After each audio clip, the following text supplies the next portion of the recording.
அக்ஷய், விஷ்ணு, பிரமா, லட்சுமி, நாராயணன். நாராயணங்கிற கணக்கு நான் கடைசியாக முடிக்கிறேன்டா.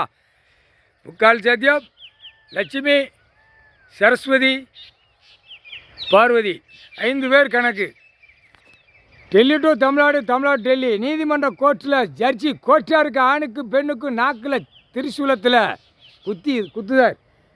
நாங்கள் 5 பேரும் எலுமிச்சம்பழம் கனியை நாக்கில் வீசி எறிதோம், மந்திரத்தால் வீசுவோம். மானிட பிறவி படைத்த 108 நரம்பு பாக்ஸு மந்திரத்தை கடவுளால் தான் மானிட பிறவி அமுக்க முடியும், நிப்பாட்ட முடியும், ஸ்டட் பண்ண முடியும். புரியுதா? கால் கையை உதற விடுவார். அது இவர் கையில் தான் இருக்குது, கடவுளுடைய கையில் இருக்குது. இப்போ கணக்கு என்ன? பூரா அகம்பாவ சேட்டை, அநியாய சேட்டை, அரசியல்வாதி வச்ச சேட்டை நாக்கில் நுப்பாட்டுதார். அதான் நாக்கில் நாங்கள் எலுமிச்சம்பழம் கனியை எரியுதோம். கைலாசிலேருந்து திரிசூலத்தில் குத்திடுவார்.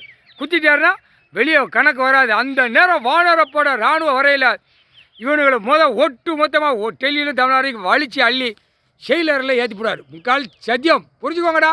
போட்டார் கணக்கு. 13 கோடீஸ்வர ஜோதிலிங்கம் கணக்கு போட்டார். புரியுதா? நான் இங்கேருந்து கோயிலை சிலையை கொண்டு போனேன், அங்கே போய் யூபியில் வச்சேன், உத்தரப்பிரதேசம் வச்சேன், டெல்லியில் வச்சேன், மகாராஷ்டிராவில் வச்சேன். எந்த சிலையும் எந்த உயிரும் கிடையாது, ஒரு கழுதையும் கிடையாது. கைலாசத்துலேருந்து கணக்கு போட்டுக்கிட்டு இருக்காரு. தூக்கி போட்டு மேய்ச்சி போடுவார், அழிச்சு போடுவார். பார்த்துக்கோ, ஒழுங்கா போ. பக்கத்துலேருந்தே இங்கேருந்தே கொண்டு போயிடுவார் நிலநடுக்கத்தை. கைலாசத்துலேருந்தே நிலநடுக்கத்தை ஆட்டிகிட்டே கொண்டு போய் டெல்லி வரைக்கும் ஆட்டி விட்டுருவார். பார்த்துக்கோ, ஒழுங்கா போங்கடா.